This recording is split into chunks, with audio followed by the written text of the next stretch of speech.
And so the group, just to give you a sense of the wider purpose of it, is to try to not just share research that's going on with regards to citizen diplomacy or relevant research.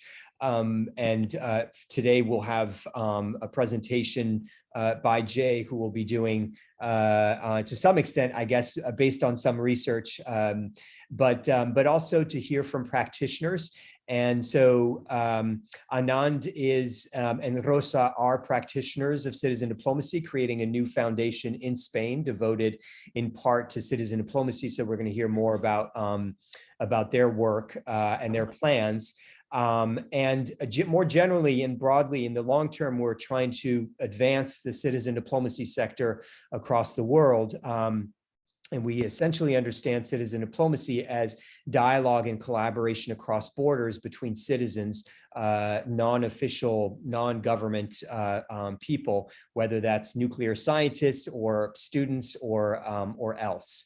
So with that, I'm going to just briefly go over the agenda. Again, if you have not as yet introduced yourself, please write something briefly. Please also indicate in the chat. Please also indicate in the chat, if you would, where your contact coming from. So in other words, what city and country you're from. Any links, if you'd like, to any of your bio, your organization, or else. So besides introductions, we're going to jump into two presentations, each of them 15 minutes long. Jay Wang will be presenting on public diplomacy in your neighborhood. Anand and Rosa will be presenting on the Foundation for Democracy and Citizenship, which they are helping to found in Spain. We're then going to proceed to questions and discussion.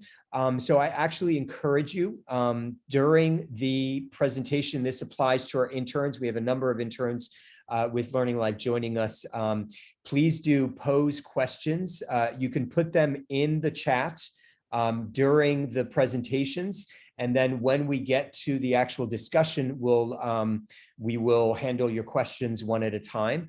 This is intended to be an active discussion, so we want your questions. Feel free to ask simple questions about terminology or questions about whatever else is of interest to you. And then lastly, we'll be doing announcements at the end, and I'll share briefly with you the latest CD bulletin or Citizen Diplomacy Bulletin.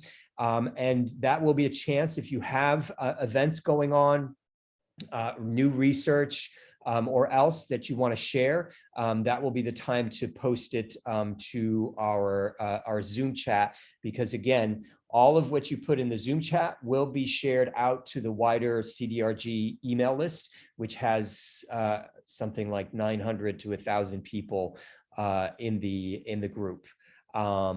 So without further ado, let's start with Jay Wang.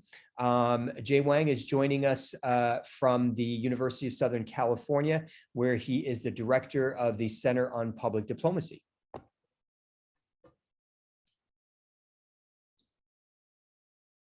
And Jay, you'll need to unmute.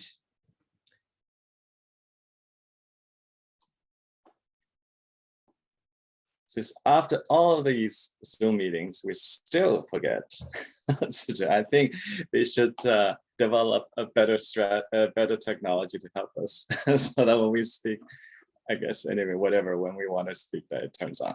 Anyway, thank you so much, Paul and Debbie, for inviting me, and very glad to meet all of you. So what I'll do is I'll share some of our work at the Center on Public Diplomacy, focusing on this theme of public diplomacy at the local level, which I believe would very much connect to your interest and the work that you are all involved in. And so the research focuses on how communities, not just individuals, are affected by cultural exchange or cultural relations activities and programs.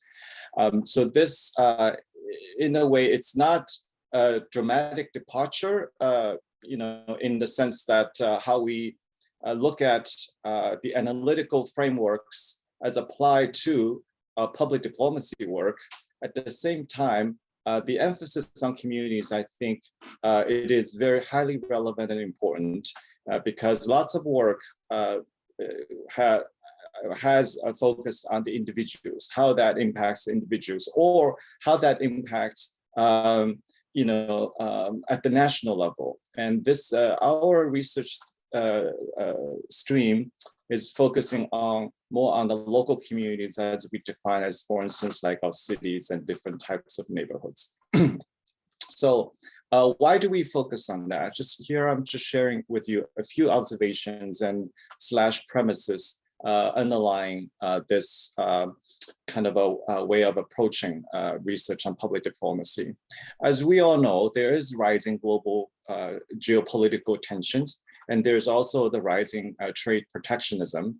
How at the same time, global connectedness, if we use the measure, which is, this is something that the DHL has been tracking over the years, the extent to which any given country is connected to others globally based on its citizens, the interactions of citizens, and not just diplomats, not just countries, at the sort of formal relational level, that has continued apace. And I think that we have not seen the latest data.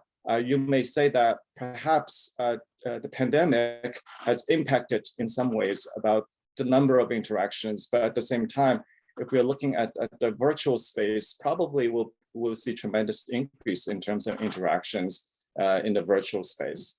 And the second observation is that we are living in an increasingly networked system.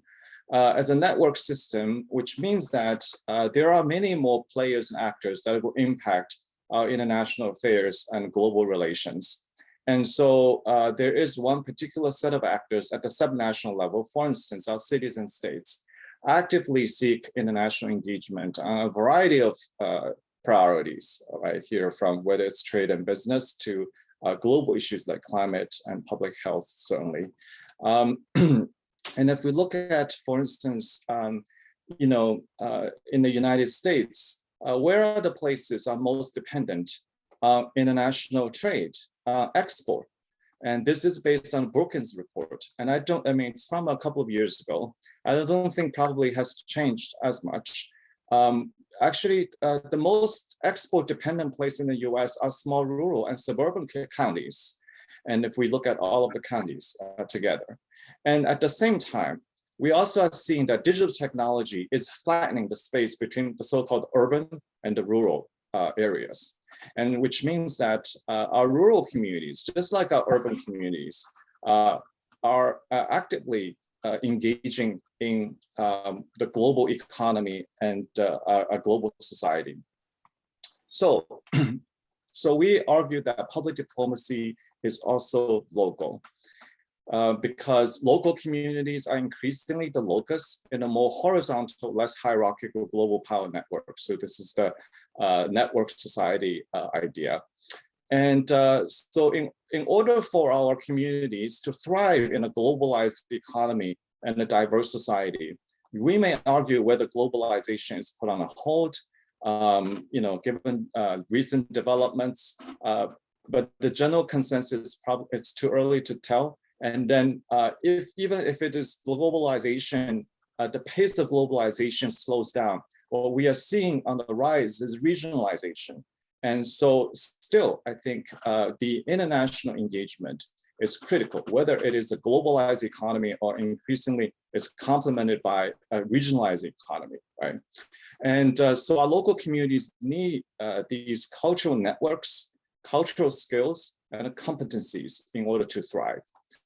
And the cultural diplomacy programs activities, and we argue that can be viewed as a source of global competence and also as a source of global well-being for our local communities, and which I will sort of talk a little bit more about this from one of our project discussions.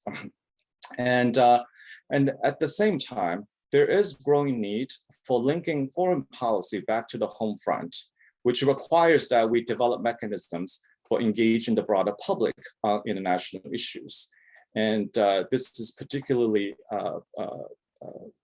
poignant in the sense of the current US administration emphasized the linkage between foreign policy and domestic policy. And we recently issued a report with the US Advisory Commission on Public Diplomacy on the domestic dimensions on public diplomacy, which in fact addresses this issue. And so a little bit about the Center on Public Diplomacy for those of you who do not know the center. And so the center is housed at the Annenberg School at the University of Southern California. And like other types of academic institutes, we focus on a particular area of intellectual inquiry and also a practice area, which is called public diplomacy. And we look at this more broadly as the intersection of communication and global affairs. And the center aspires to be the education leader in this particular space. And we do it in three ways. One is we provide, we call it the knowledge hub. Basically, we are helping to provide intellectual foundation and to build this research ecosystem for public diplomacy scholarship. So we engage a lot of scholars and academics in research and analysis in this space. And secondly, the center performs the function as a convening, as a collaboration space, which we bring together practitioners and also scholars to discuss and explore these issues in the field, and also to help our practitioners to build capacity, which leads to our third cluster of our work is professional training. It is to mobilize our academic resources to help to build the capabilities of public diplomacy practitioners so that they can do their job better. And as we all learned that if capacity on the front line is not enhanced or strengthened, then whatever the theories and stuff that we do, it's not going to amount to that much. And so, and increasingly, as we see that, given the changing digital technology and also the geopolitical landscape, there's a lot of reskilling and upskilling that's required, and there's ongoing learning and education that's required, not just actually for public diplomacy practitioners, basically for practitioners, professionals in any field these days. And I do think that our universities take on this, I think, a newer, not new, but a broader role in the ways how we can, provide this kind of academic support for the broader society. So that's our work. I'll highlight a couple of the research projects that we have undertaken under this theme, and there are a few other projects that are currently underway.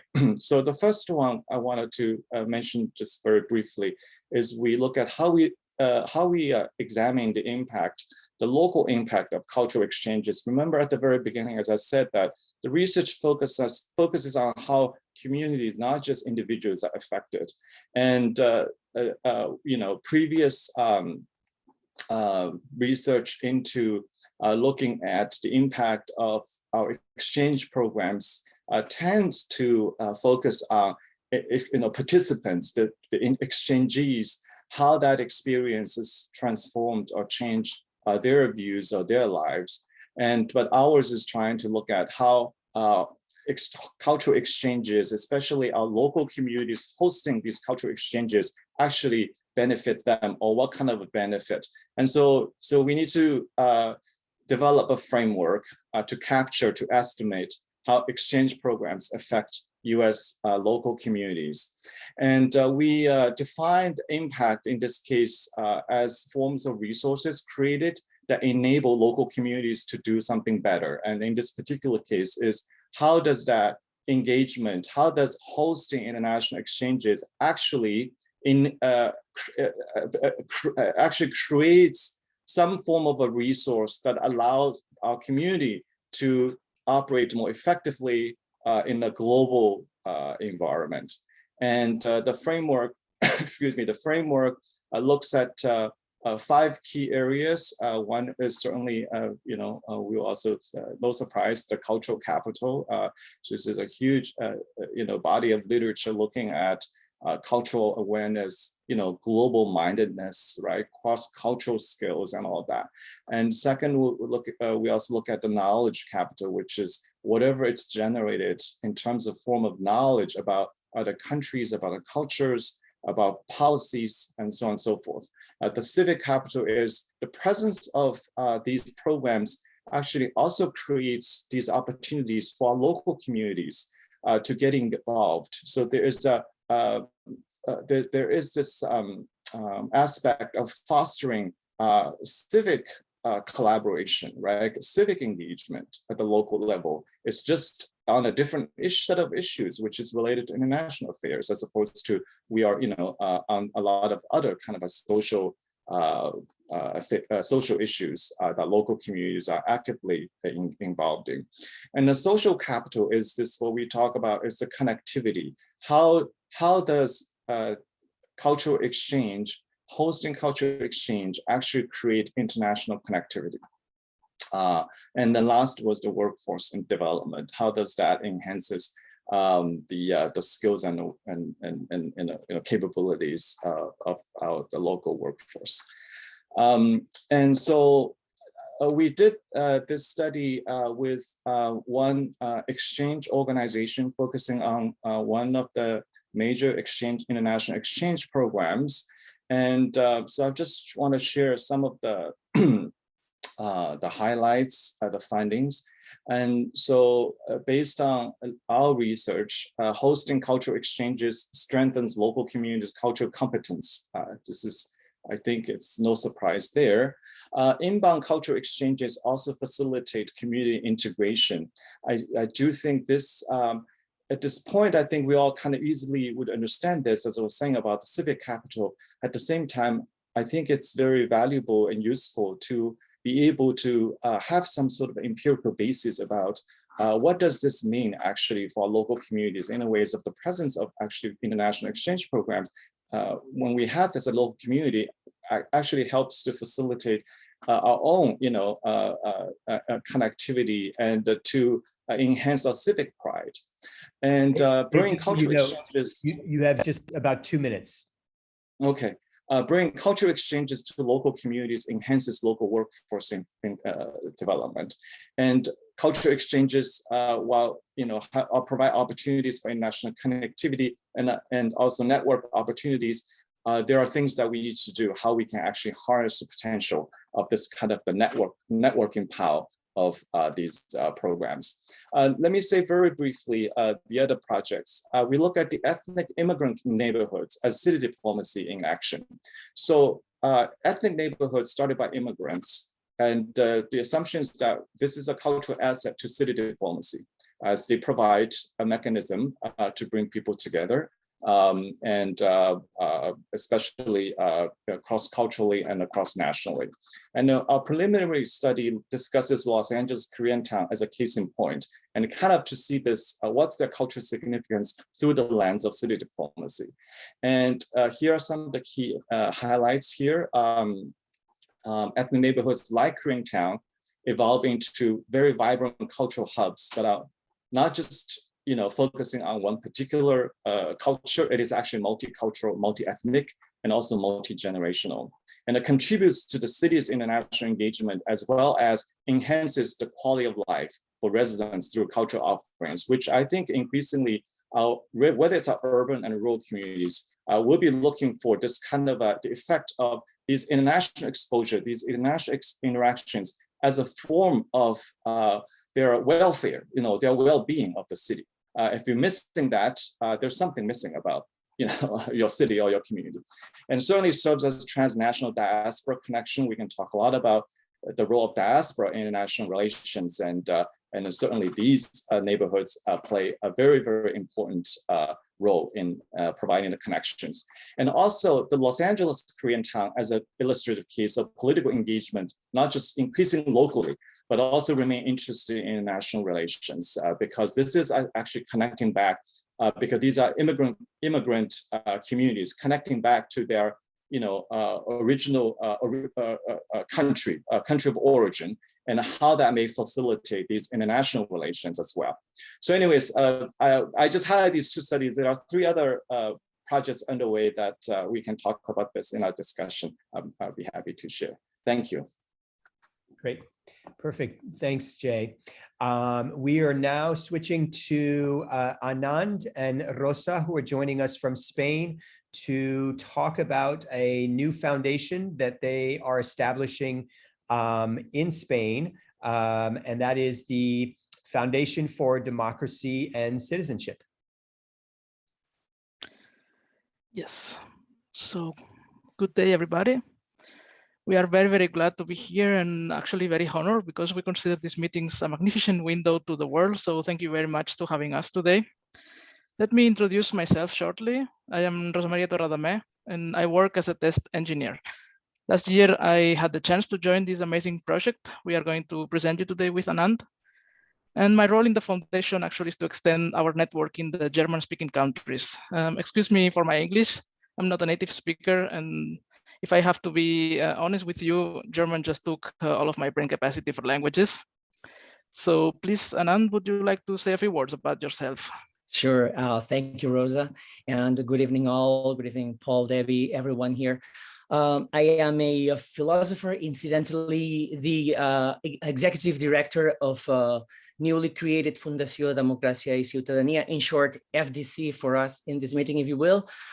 And I'm thrilled to be here. And if we had to put a title to this presentation, which we chose to be Citizen Diplomacy as Emerging Global Adult Education, it's just how citizen diplomacy looks from the point of view of education, and about some training we hope to you'll find of interest that we will describe.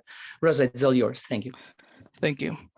So we think we share with you an idea of a society based on common understanding, non-violence, and based on democratic values. Today, we are here to talk about all of this, and at the same time, to present you the educational project of the Democracy and Citizenship Foundation. But we did not come today just to talk about that, so we would really like to have your feedback and to see if you would see yourself participating in this training. So this future training, let's call it this way. We also love networking, so please feel free to contact us anytime. With that, I will start with our location. So the foundation location, have you heard about Catalonia? Let me first maybe say a few words about Catalonia and its geographical position.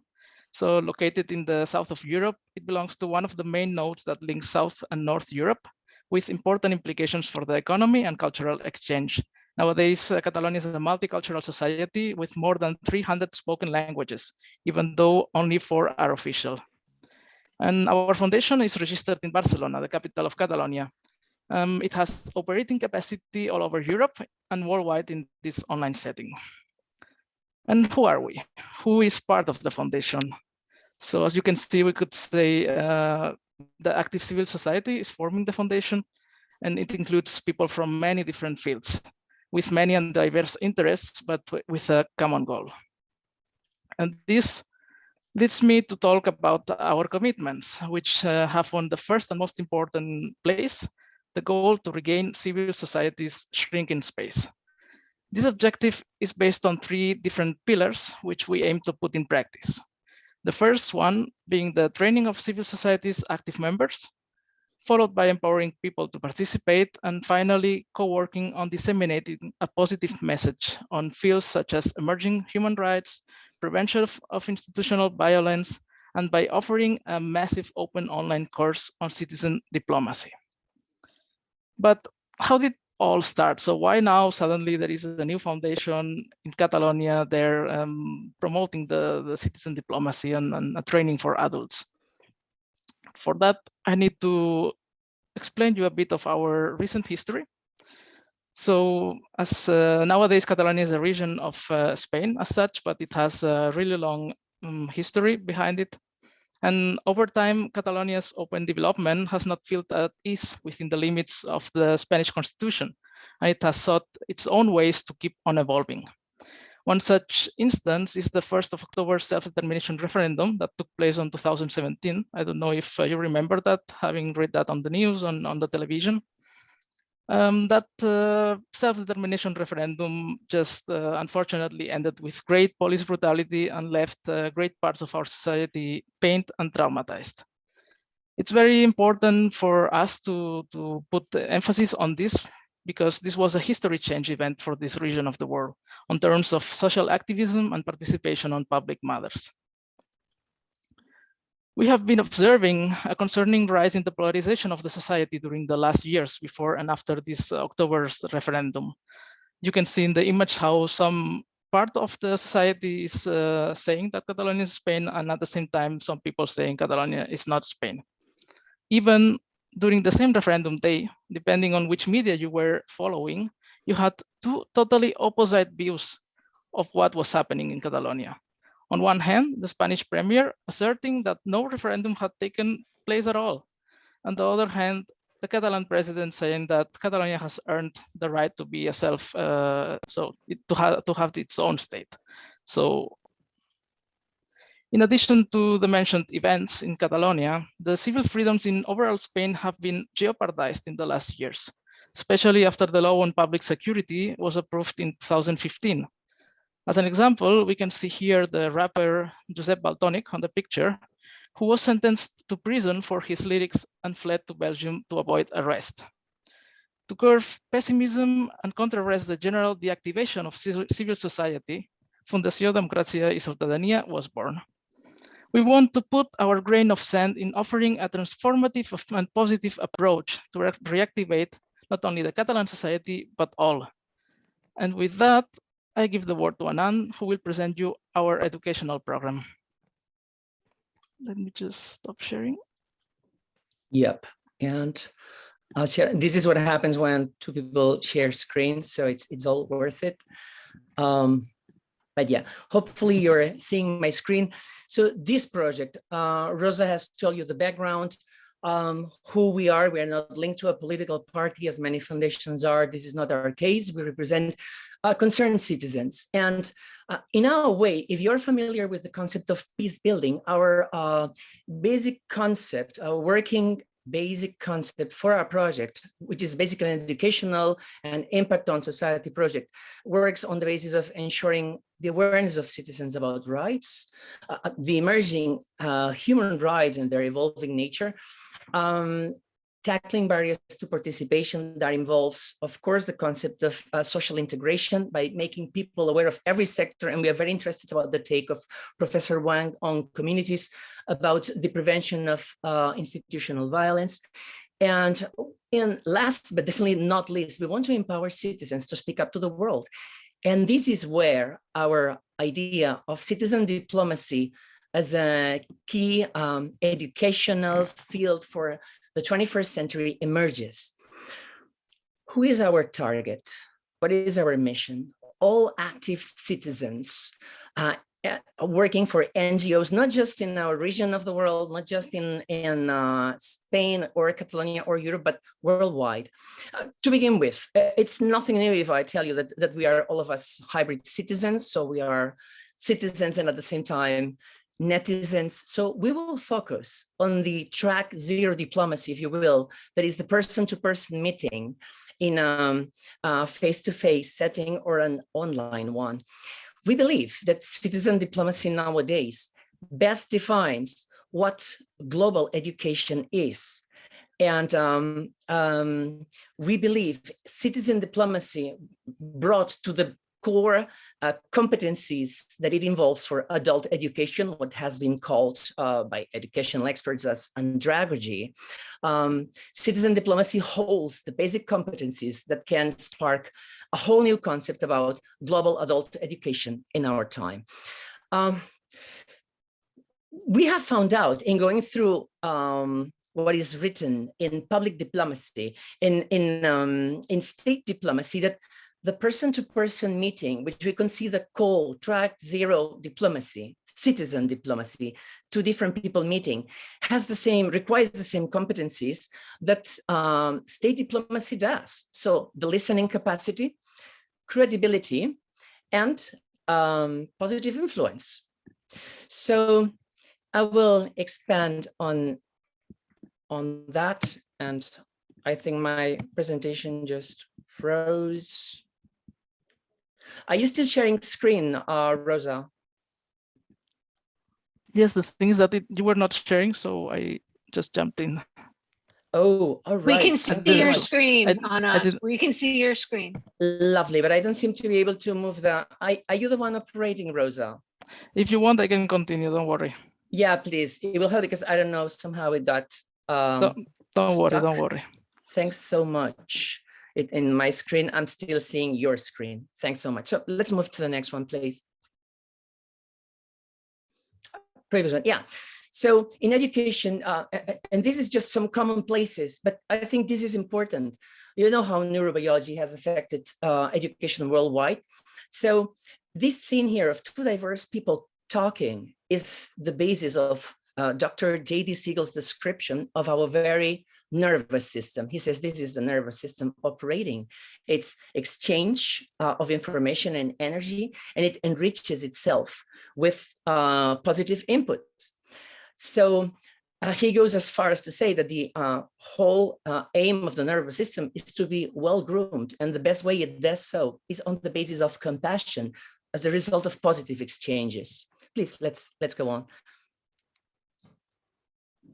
Yeah, I mentioned before the concept of peace building, and indeed, the training we're envisioning is to invest in peace building understood as prevention of violence worldwide. So if you will, and if somebody from the military is here, we believe the best weapon against radicalization is to empower citizens who are awake and active to become diplomats, to speak up to the world on behalf of their values, their original societies, and the causes they stand for, and meet through the lens of advocacy and intercultural mediation, discover perhaps that other people's needs are not that different.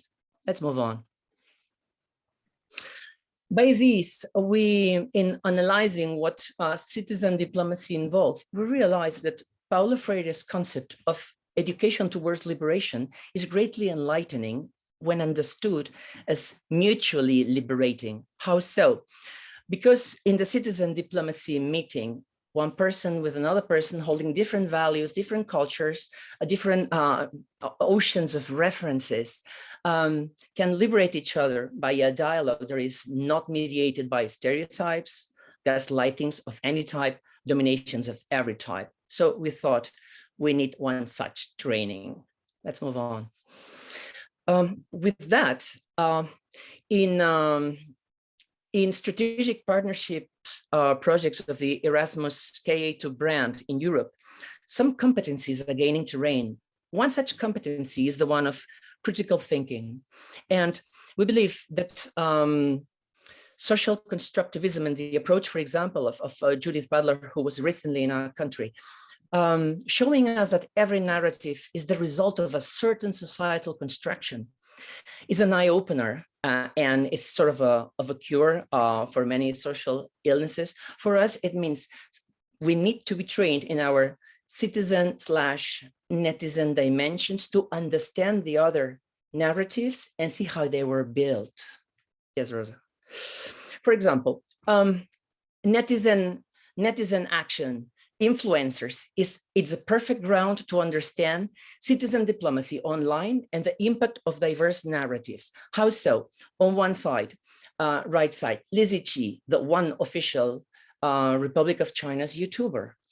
Now, for some, a splendid sample of Chinese craftswomanship attached to rural values. For others, a beautifully crafted story by the Chinese state to offer a nice state diplomacy propaganda to the world, and at the same time send an insight message to the population to, hey, let's not forget about rural China. It needs us to take care of it, and for people to return to root and family values that were attached to it in order to not to stop production of crops. So both analyses are possible, and the degree, what we call here on the text, the authenticity spectrum, is what is at stake. How do you manage for citizens to be aware of the degree of authenticity to propaganda of that? Basically, media literacy, of course, but then a good degree of critical thinking. On the other side, Anand, if you can yes, wrap up in about 1 to 2 minutes. absolutely. So on the other side, a young fellow from the Balearic Islands speaking in his Catalan dialect about agricultural activities. Even Spanish-speaking audience asked him to record his videos in his own dialect because they found he was more authentic in that way. Let's move on, Rosa. Another competency that is gaining terrain that we need to be aware of, and that implies it's attracting a lot of attention in Erasmus K2 projects, is virtual empathy. I will not expand on that as time is ticking, but we need to have it there, because any construction of a massive online open course for citizens to feel empowered in the online dimension also needs to count on it. And again, of course, awareness of the context, the soft power global environment needs to be fostered amongst active, awake citizens to understand where are we placed globally. And yes, finally, we're wrapping up, Paul. At the bottom on this rectangle, 3 basic competencies that are common to every track of diplomacy as per our observation and analysis. Credibility. State credibility becomes authenticity in person-to-person meetings. Listening becomes interpersonal skill, and positive influence becomes sheer well-being and compassion in the person-to-person meeting, as it becomes soft power success and overall balance when directed to peace building. And last but not least, as we also summarize our training as Professor Wang in 5 points. The soft power context needs to be understood. The interpersonal and intercultural skills need to be fostered in active citizens. It all needs to be geared towards peace building, and the understanding of diverse narratives needs to be ensured in order to act towards conflict mediation. And yeah, we proposing this not just for our society, but worldwide. This MOOC we are working towards will be, to begin with, a trilingual one, Catalan, Spanish, and English languages. We think it's something important that we can share to empower active citizens everywhere. And thank you so much for your attention. Sorry for the little technical glitch in between. Thanks, Rosa. No, this is great. you. Thanks to Anand and Rosa, and thanks to Jay for your interesting presentations here. If you could close down, Rosa, your presentation so we can see each other. Before we go on, I actually need to take a photo of all of you because, among other things, what we share out to the larger group is a couple of photos or a few photos of this this meeting. So if you could change, coif your hair if you need to do so. Absolutely. And open, if you would, Robert Banks, Jay Harris, and Gladys, your video just briefly. I'm going to, on 3, ask you to smile. On 3, 1, 2, 3, smile. Perfect. Thank you all. We're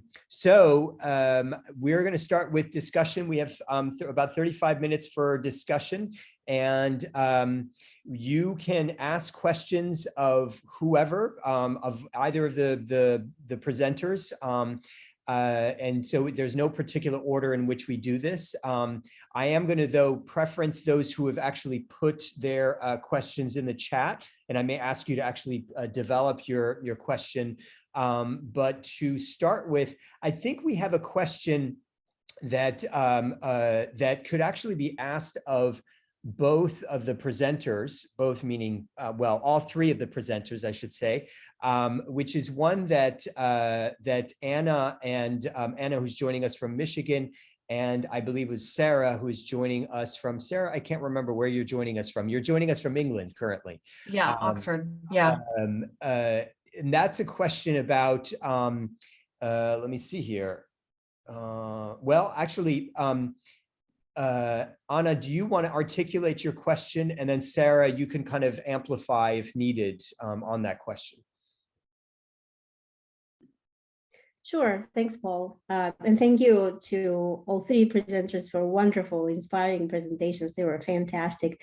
My original question was for Dr. Wang, and it was about the barriers to barriers or challenges to a more robust engagement of local communities in citizen diplomacy or public diplomacy. And I read the report too on the domestic dimensions. So it was a nice kind of Debbie just posted a link to it too. So I definitely recommend everyone to read that report.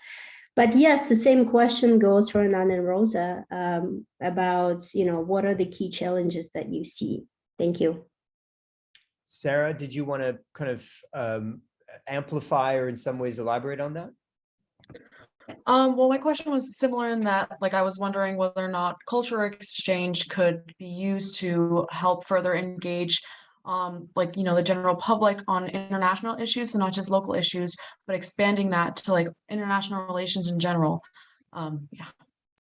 And let me elaborate this even further for you, kind of present to you guys the challenge. It seems that, and I think this in fact, Anna, who's presented previously at one of our CDRG meetings, I think her own research on the impact of the International Visitor Leadership Program in her community of Kalamazoo indicated that it is, for the most part, the population that participates in these things, in these citizen diplomacy ventures, tend to be kind of middle and upper class, fairly well educated. And so the challenge is, how do we reach a broader spectrum of people and engage that broader spectrum of people in international affairs through citizen diplomacy?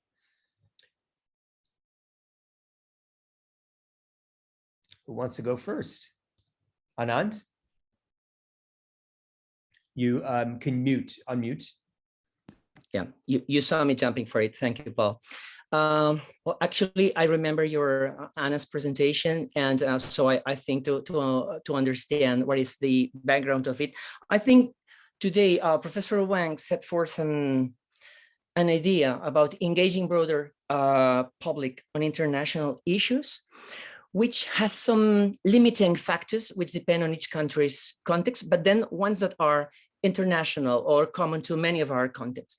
And this is precisely the collaborative or passive action of state levels and the academia. So I think, first of all, we have to pitch the idea. And a little bit, we felt in such a great alignment with Professor Wang's intervention here, presentation, because we need to pitch the idea that this is a necessary tool for the 21st century to bring more people into public diplomacy. I will not elaborate further, but I think this is the idea. The limiting factors are the state involvement in the academia own protocols and inertias. If we are able to put a dent in there, this may create a great change somehow.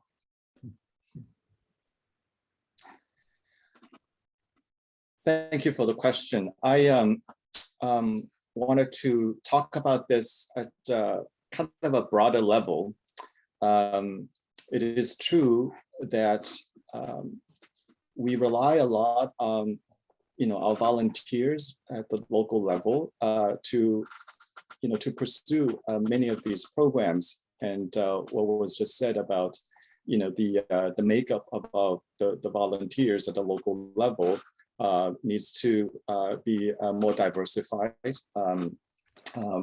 broader. The other major, to me, it's a challenge, but also it's an opportunity. I think coming out of the pandemic, we are actually seeing that our participation, virtually, for instance, like this kind of meeting, has opened up new opportunities, and which means that we need to rethink these models of exchange programs, because our typical model, was developed. The typical model was developed decades ago. Can you imagine that? We really haven't changed that much. I mean, we've added different sort of ingredients here and there. The fundamental model is more or less the same for decades. And as I said in my presentation, we need to increasingly take this network kind of approach to these exchange programs, because what happens is these exchanges help to foster our community and networks. And so the implication is that when we design these programs, we need to include whether it's before the program, because a typical program is like, there's an in-person component to it. And then what is most importantly is the post-program, the follow-up, because our current sort of budgeting, of these programs are based on really our old model.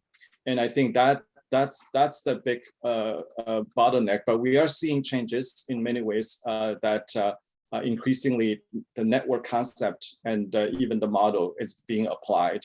And then we need to really, structure the programs around that kind of a goal, is to build networks, right? Because if you think about this, we always look at what is the impact of these interactions. Our traditional way of thinking of this, which in many ways still are relevant, still important, is always about whether it changes people's perceptions and attitudes and knowledge about certain things, right? So those are the outcomes or the impact that we are looking at, and how we structure our programs and how we actually evaluate our programs. We don't look as closely at what might be, because of the interaction, what kind of a network actually forms, because the relationship in itself is an asset. If you think about that, that's an outcome. And so if that's the case, then we need to shift, right, the way how we budget, how we organize our programs. And also, because we now, as we start to look at these networks, the questions, at least from our research vantage point, that we have that's not very clear is, for instance, in the US, we have so many communities involved in many different types of actually international activities, engagements, you'll be surprised how many of them actually locally, but we may not know each other, what each other is doing, but there are networks being formed. But what we don't know is how strong these ties are, because for networks is all about how strong these ties are, right? And that's where we evaluate whether it's a high impact versus kind of a low impact, or what we need to do about that. And so that's one thing. And then second thing is the challenge is we do not, because we even don't know how strong the ties are, locally, and we are not able to connect these network building opportunities and these ties at the multi-level level, because there is the local, there is the national level, which would kind of tap into the other question that looks at how these local programs will help to inform our citizens about foreign policies and foreign affairs. And so that will connect to our national policy issues. And so how do we kind of understand these ties at this multi-level networking, network building, kind of the framework? That's a huge challenge. That's a very big challenge, okay, research-wise. Now, just a little bit about, on the other side, how do we leverage our local programs to enhance citizens, the knowledge and interest in international affairs? I don't know how many of you have seen the latest survey by Pew Research Center. They asked the American public a battery, I believe, to 12 questions, and to test the public's knowledge about international affairs. It's kind of interesting that the public seems to have much stronger knowledge based on leaders, I guess more celebrity, quote unquote. In this case, it's actually the questions about Kim Jong-un, the North Korean leader, enjoyed the highest recognition. People, I guess, the answer that question correctly. And actually, when they asked who is the Secretary of State, current Secretary of State of the United States, at least what they presented, the top 5, none of them was correct. So they didn't know Anthony Blinken is our Secretary of State, but most people know Kim Jong-un is the leader of North Korea. And so, and then there is the other issue is that the public seems to know more about these, like the leader and institutions versus about issues. So I suppose, I mean, a lot of these issues are very complex, but I'm not surprised Kim Jong-un, how people can identify him, because look at all the media attention, right, that's being devoted to him. But so that's a very big question. And I don't know how, our local, citizen diplomacy activities would help on the scale up impact of increasing public knowledge. I'm sure it will help to contribute to developing people's knowledge, but I'm not quite sure how much. And I always find that probably, somebody needs to make a movie, because there's movie made, right? With Kim Jong-un and all of that. Hollywood needs to do something so that our public knows, like we have a Secretary of State. I know who the Secretary of State is, who is the top diplomat, right, of the country. Or maybe now a movie about citizen diplomacy, perhaps, and come up with some sort of celebrity who's going to be our citizen diplomat. That might help. So following up on this, Elizabeth Colton, who joins us from the United States, had a question about, and this, I guess, speaks to, I think both of you were talking, and I don't see, by the way, Anand, I don't see Rosa anymore on my screen. Check me if I'm wrong. But she's there. Oh, she is. Oh, yeah, she's there. I don't want to miss out. I'm here. Oh, I'm sorry. For some reason, I don't see you on my screen. Either that, or I'm just not good at seeing. Oh, there you are. Rosa, did you have anything that you wanted to add to this, to what they just said? So just to add to the point that Professor Wang said about the budgeting, I think that's a really important point, of course, for every public policy, because there are already some initiatives coming from the city councils, for example, to create programs for integration or to exchange cultural knowledge for different people. But yeah, depends. If the budget is not enough, then those programs will not be extended, and also they will not be known by the wider public. So that, I think, it was a really critical point. So yeah, this does. Rosa, thanks for your comment, because I do think this idea of linkages helps us to answer this kind of tricky question, right? It's a really challenging question. How do we spread citizen diplomacy so that more people are engaging in it? And of course, Jay, your point about kind of thinking of citizen diplomacy as a local community affair is a great one, and it opens up all kinds of possibilities for how that might happen. And so I'd love for you to think through Dr. Colton's question, which is, Liz, you're welcome to kind of amplify. You're welcome to add to this, but I'm just going to try to amplify and also broaden your question.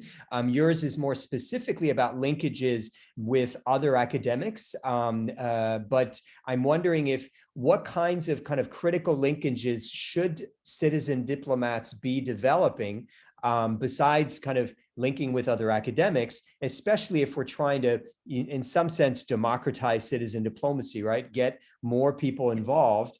So Rosa mentioned municipal governments, working with municipal governments. Can you think of particular players or stakeholders that are critical to this process of popularizing citizen diplomacy? Yeah, and I would add, I wasn't just talking about academics. I was talking about a variety of people, but professors, as I'm a professor all over the world, that would be linking into the programs in Catalonia, as well as at USC, bringing more people who are promoters and advocates for citizen diplomacy. Rosa, maybe, do you want to start first? I'm sorry to put you on the spot, and if you don't, but it would. Well, actually, you could, maybe Anand could speak, because Anand and I have talked about it. I do, for example, I teach for the Open University of Catalonia. I'm one of their professors in a master's program, and I teach citizen diplomacy in all of my public and cultural diplomacy courses. So I was asking it first to Professor Wang, but also I think Anand could even talk about, it's just the idea of what is being done for collaboration and outreach. Unmute. Anand, you need to unmute. Professor Wang is right. We're not getting used to this. Okay. I was saying, yes, I had the great pleasure of talking to our dear Elizabeth Carlton about these issues. And I'm sure Rosa was caught by surprise there. The thing is, there is a variety of actors that we can and should mobilize, but they are diverse on diverse terrains. And so there is a common ground for all of us, which I think we can be really strong, which is online education. And maybe because of this belief, we launched this MOOCs idea from our foundation. And we were discussing with dear Liz Carlton about the need to explain diplomacy well, because people have had a blurry input about it over the years. Remember, Liz, you were telling me how poorly you felt diplomacy had been explained overall by journalism. So somehow we have a backlog that we need to counter, aside with other difficulties that depend on each context. But the advantage is that we can develop a common language of understanding and communication through online education. And this is why we insisted on the hybrid nature of our citizen diplomats to be the new generation for this post-pandemic 21st century era. They are hybrid citizens. They need this input. Professor Carlton is already working on it. We will follow her lead. The thing is, we want to bring that to the grassroots, and we need to involve the grassroots in the process. Imagine all the NGOs of every type, people who work worldwide. This is a powerful actor. Imagine, I will not say names, but all the ones that come to your mind, involve them, because it has the span of embracing every point of view with just technical competencies that everyone can share for common understanding, peace building, etc. So it would amount to that for us and much more. Yes, if I may add also the exchange student program. So we already have some student programs in Europe, so Erasmus, for example, and we could involve them also in the concept of public diplomacy, because in the end, they are already somehow doing public diplomacy, but they don't know, maybe. Sure. Jay? I was talking about how important the network concept is for public diplomacy at large. And certainly we apply that to the center's work as well. Yeah, it's easier said than done. How do you develop the network? How do you apply the network? And so the center's, our approach is, it is to focus on building the network. That's where the value is. For us. So then who is the network for us primarily currently is the network of academics. And we would love to, bring more academics from overseas into our network for research projects, for sharing analyses and all of those activities and connecting with our practitioners.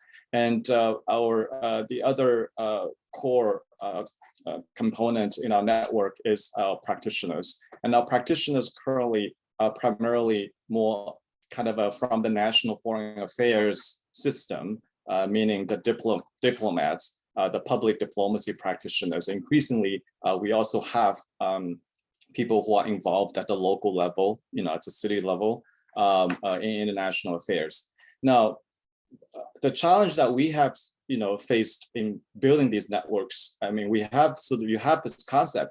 It is, to me, it's one of the sort of tactical things that we need to do.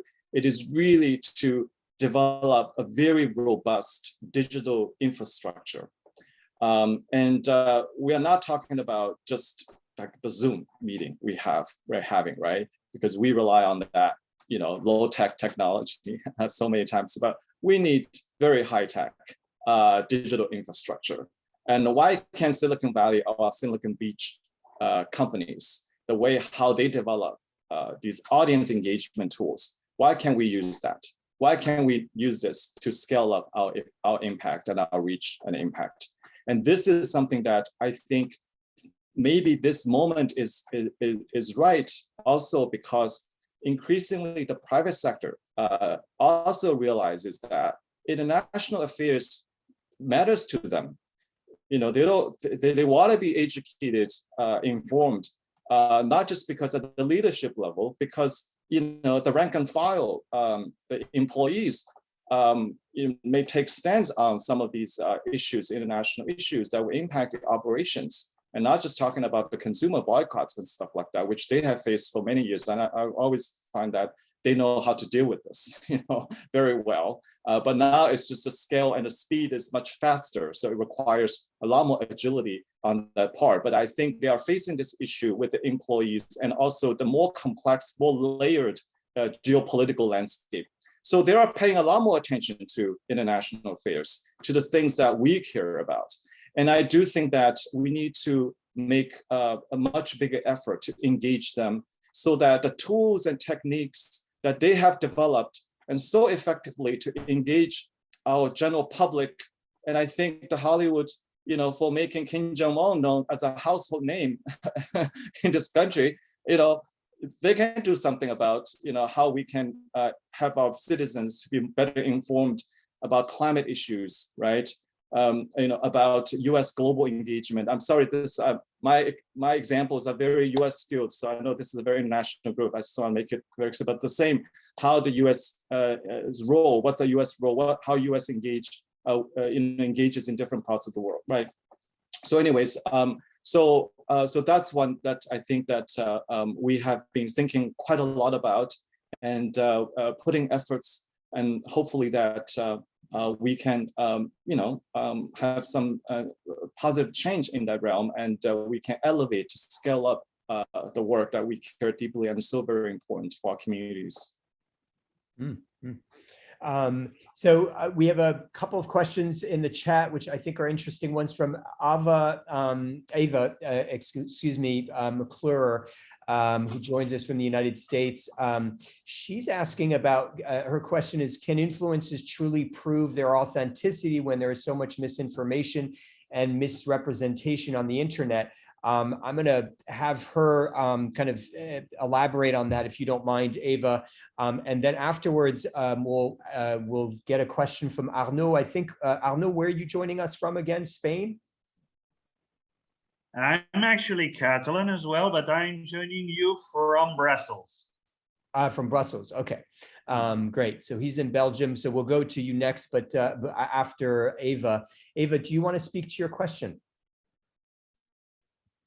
Yeah, sure. I think, so in Rosa and Anand's presentation, they had a slide about the authenticity of influencers, and just from like, I guess being a college student and using the internet frequently, I know that there can often be a lot of like misrepresentation and lies on the internet.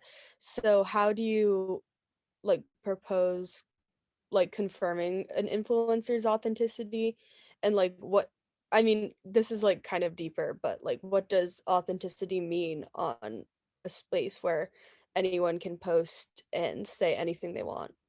And authenticity can often be hard to confirm. Do you want to comment on this, Rosa?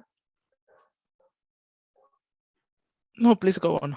Okay, there is a great study from Chile, which I'm sorry not to have to post the link on, which works exactly on your bright question. How do you tell authenticity online? It's a great question, because for influencers to be successful, the study goes, it's a recent one, I think it's 2020. It says influencers fake day-to-day familiar scenes, wordings, moments, scenarios. And so what we seek online is this familiarity. But then let's realize that we are in a context that is also on the making. See, for example, the European Council is working on a recommendation guide about online citizens users. And it sort of has started developing on the concept of authenticity, but it's only based on identity, right? Who you are behind the alias or the avatar or the email address or the Instagram profile, whatever it is. But we believe there is much more to this identity concept in terms of cultural values, the advocacy dimensions you embrace, the kind of narratives you support. And many YouTubers do not fail to address these aspects of communication. And then we will click with them on the basis of our own accepted values, because the whole influencer dimension is geared for us to choose what we will click with. But then also authenticity online is a developing dimension that we need to remember is developing and evolving for us citizen diplomats, practitioners, students, and lovers to step in and foster a process of embracing authentic cultural, linguistic, and global, local, that is, local values that will make sense to all. And by this, we will prove not to be fake, because we'll be in a bigger agreement. So authenticity, to reply very concisely, is a process in the making, because it depends on more people's recognition. Your question is an excellent one, and it cannot be replied in a single-handed manner, but the answer could go on these lines. It seems to me, Anand, and really interesting answer that you gave, but that part of it is you determine authenticity by whether or not, like, the person is actually willing to spend time with you and and in the relationship over time, right? So that shows commitment, and hence to some extent authenticity. That's part of it. So when you talk about process, it seems like just if that person is actually willing to spend time in meetings, in dialogues, et cetera, in trainings, and participate, then that shows real authenticity. The other thing that occurs to me, the other thing that occurs to me is that we have a track record, right, online, each of us, and you can look up people to figure out what, in fact, their prior engagements on the internet and whether those are consistent with your values. So good points. Any of the Rosa or Jay, did you want to add to this, or anybody else?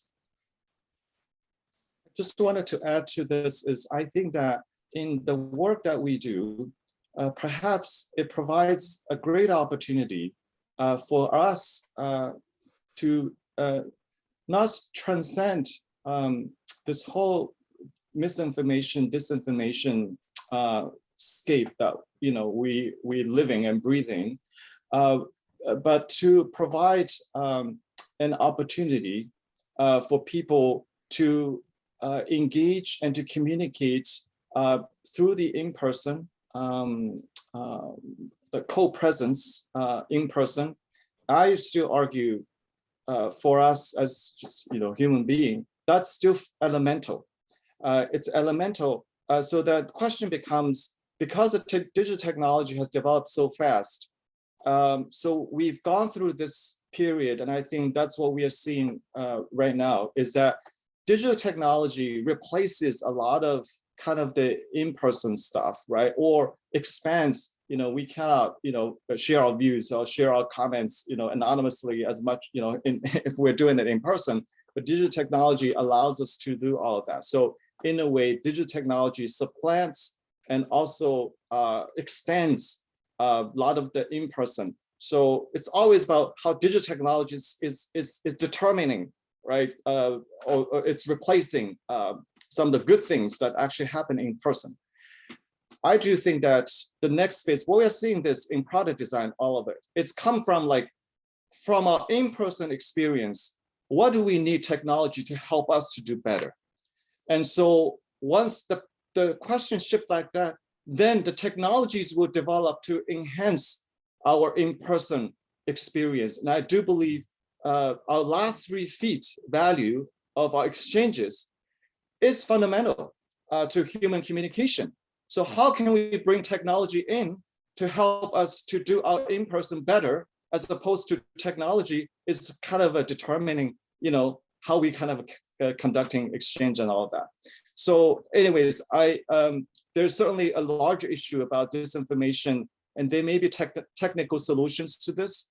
There will certainly be policy solutions to this. And but in the immediate term, it is about how do we enhance the in-person one, and how can we leverage technology to make our in-person experience truly awesome and compelling. I think that's the question that facing, I think, a public diplomacy. It's about hybrid, so-called hybrid. What does hybrid actually mean? to deliver a transformative experience for our public diplomacy programs. Okay. Rosa, did you want to add to that? Just reinforcing this idea that in the end, influencers are only another medium. So digital medium that we have nowadays to spread ideas. So if we can be sure that they are authentic in this sense, the sense that Anand was mentioning, then yeah, why not use that medium to spread this kind of ideas to improve the society? Mm-hmm. Mm-hmm. Arnaud, you're next. Thank you very much. Thanks for the presentations as well. My apologies to Mr. Wang because I missed a part of your presentation, but the part that I've seen, it looks really interesting. So I'll make sure to revisit it once it's available. But because usually I like to put questions, even if I missed a few meetings due to health issues. I like to put questions, but this time I cannot with Mr. Wang, but I'll make sure to revisit your presentation so I can also ask questions in the future if you don't mind. Now, going back, and my apologies for that, going back to Mr. Anand Torrens, buona tarda, and Rosa, buona tarda. My question is rather that I feel a little bit naughty, so I want to play like the devil's advocate.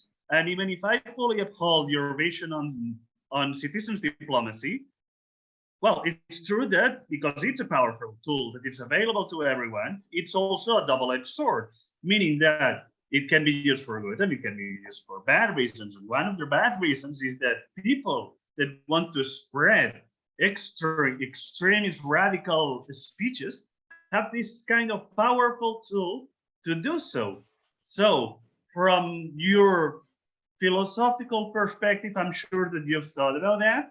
So I would like to know your thoughts on how do we tackle this issue? You are one of the people providing training on this field. How do you tackle that? How do you think of that?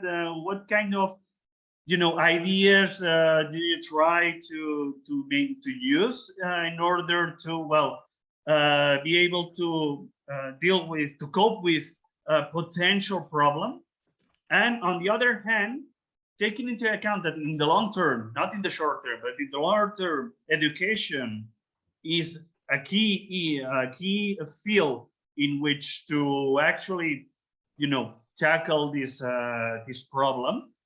I cannot help but thinking of if you have a kind of way of collaboration, if you try to reach out to other educational centers, educational institutions, and particularly schools, because even if we focused on adult education, adult training, well, it's important to try to encourage and make the young fellas start to engage with the societal problems in order to help them become proper citizens and critical thinkers as well. So I was also curious on if you have a kind of methodology, if you reach out to educational institutions, adult centers, or something like that.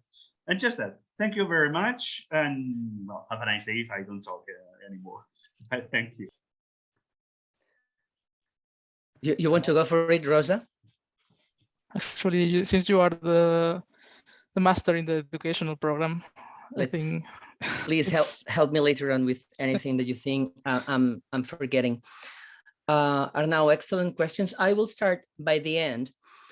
Harvard University has a wonderful global education program, but it's oriented to secondary school teachers mostly. May I be corrected? Is somebody from Harvard University is here, and already some courses are going on in other directions. That is just to say that we have worked more in global education, thinking of secondary high school students than about adults, strange as it may be. Why do I dare say so? Because we consider that most of what has been done in the name of citizen or / public diplomacy or diplomacy de facto has been done in the name of international relations master's degrees, which are not affordable, available to what Professor Wang mentioned, this growing mass of citizens of every walk. I'm quoting you literally, forgive me, but we understand the broader sector of society. So we think, yes, you're right. Global education encompasses everything we do in the name of the times we are living in, or it should.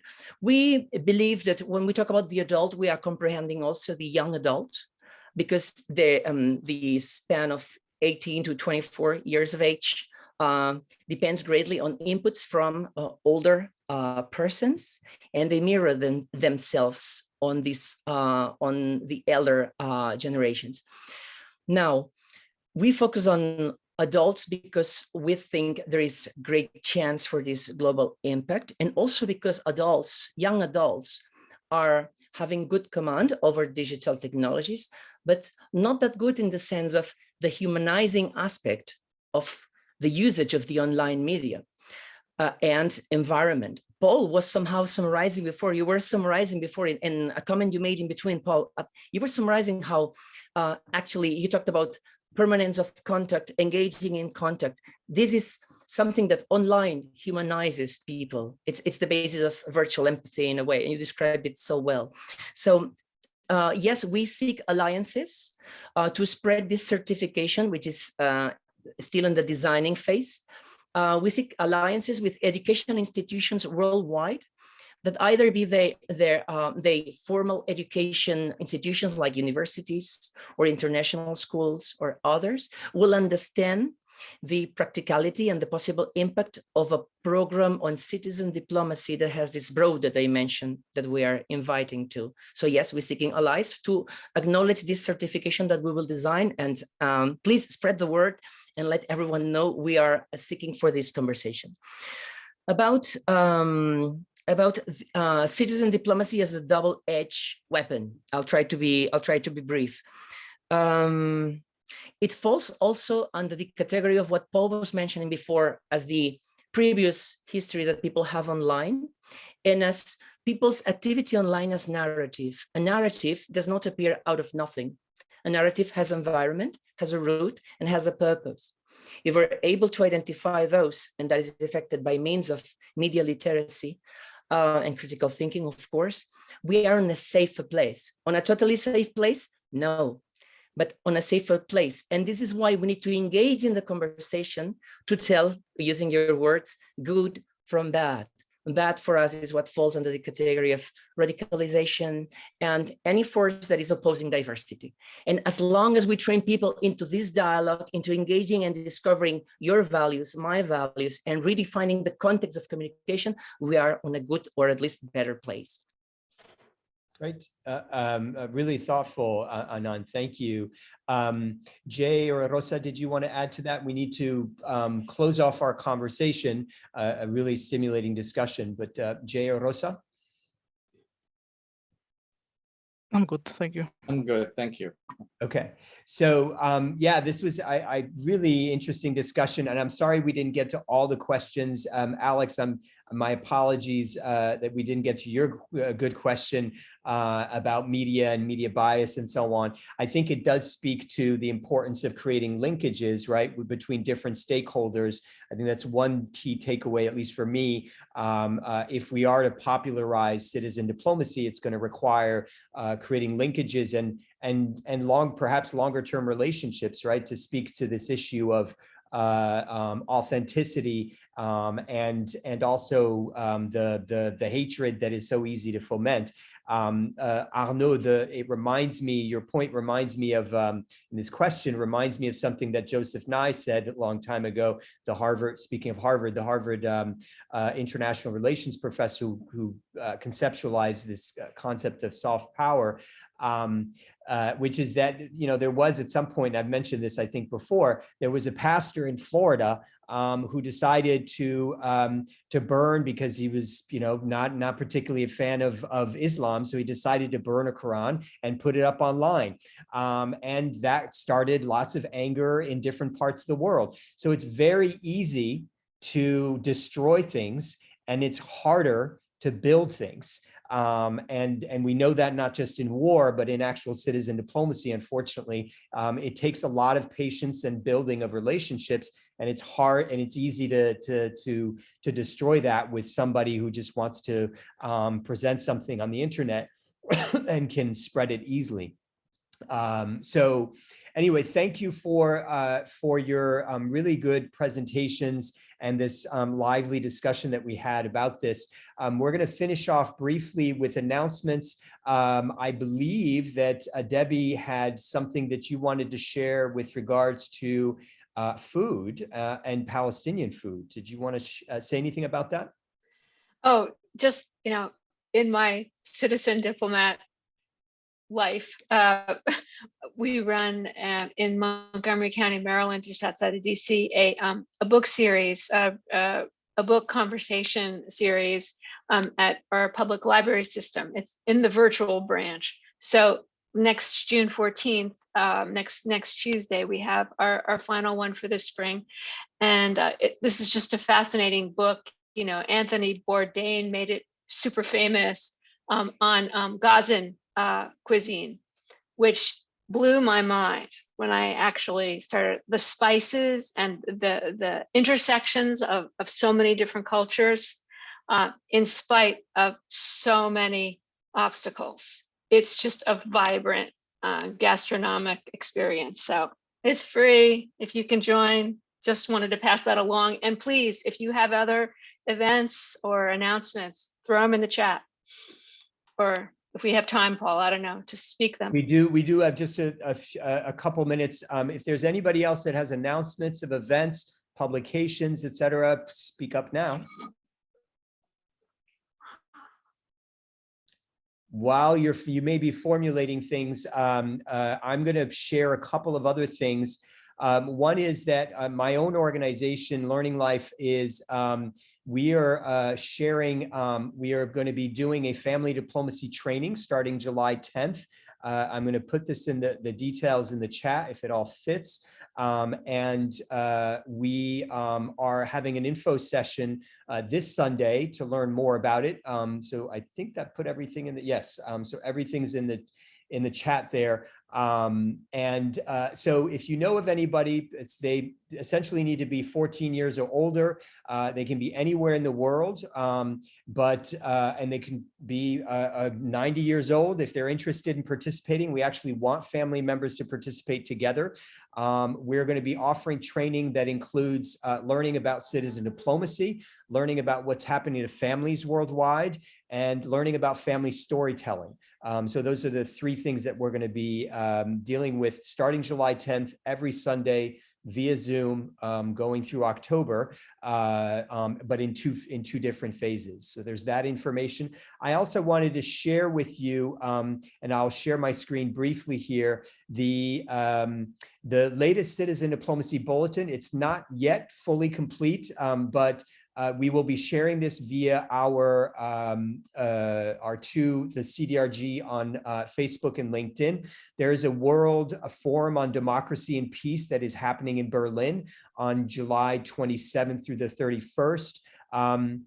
We have some announcements here from Global Philadelphia and Art for Tomorrow and the public diplomacy programs. I just mentioned that from Learning Life. We have some recent articles and reports. One from Nancy Snow, which I know that some of you know, on being a woman in public diplomacy.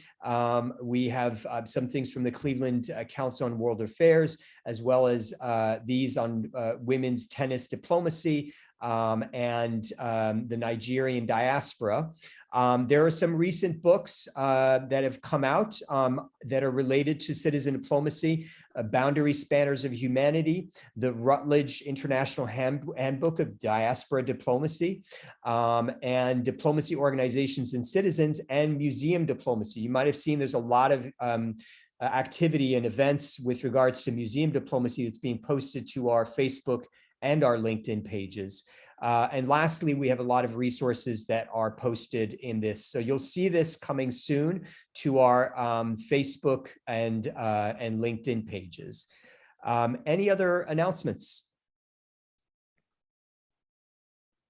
I have a nice announcement. I just posted it in the chat. Next Wednesday, Global Ties Kalamazoo is hosting an event. It's virtual. And it's on the engagement of US citizens in world fairs. So I just posted a registration link, and we're going to have two speakers. One is a historian and an expert on the history of world expos and world fairs. So it should be an exciting event. I'm looking forward to it. And I invite everyone to join. And please do, I don't know if I posted here, but if you have not joined, oh, I did post one. I posted, if you scroll up the Facebook, our Facebook group, Anna, if you could post it to our Facebook group and our CDRG LinkedIn group, that would be great. I'm going to give you in just one instant the link for our citizen diplomacy research group on LinkedIn. Here it is. So if you are not a part of either of those groups, that is a great place for you to let people know about your goings on, your events, et cetera, and so forth. Anand and Rosa, as you guys start to develop events, I strongly encourage you to post to those two venues, because there are several hundred people in those venues that do not show up to our meetings. And our email list is basically reserved because we don't want to clutter people's inboxes. It's reserved for CDRG messages. So really the best way to get the word out is through our Facebook and LinkedIn groups. Any other announcements? Paul, I just, at the risk of going way over time, I just wanted to thank Jay and Anand and Rosa, because this was all kinds of stimulating topics and conversation. And Paul and I and everyone here, the interns, we all hope that somehow, some way, some of this continues offline on the various social media platforms or by email, and we're available through LinkedIn if you want to direct message us there. And I can't say enough about the Center on Public Diplomacy out of USC. Jay, thank you for that summary of all the good works that you all do, and good luck with the foundation. We are our next meeting is yes, thanks to all of our presenters, all three of you. Our next meeting is August, let me see here, August 9th at 11 a.m. Eastern time. So that's New York time. And we are having one speaker, Debbie, we have one speaker thus far, and we're looking for a second. So if you have ideas of people that you think we should reach out to, let us know. But Debbie, do you want to speak briefly as to Lior is joining us from Israel. He's a scholar there and is going to be talking about what? He's going to be talking about a certain kind of diplomacy, and he's got a book coming out in October. It escapes me right now. What maybe Paul, you can put it in. I think it's Peace Entrepreneurs. Okay, yes, Peace Entrepreneurs. That sounds right. And so he says that he's not sure whether he best present in October or August, because the book is now slated to come out in October. But needless to say, we are very interested, especially in the area of health diplomacy. But if there are any suggestions in any realm of citizen diplomacy, maybe some of your students, if you're professors, or some of your professors, if you're students. So thank you. Yeah, indeed. Thank you all for your time, and I will see you soon. We will see you hopefully in August, and Avanti and Emma, I will see you momentarily on our meeting, our separate link. All right, everybody. Thank you so much. Bye. Thank you. Thank you. Take care, everybody. Bye-bye.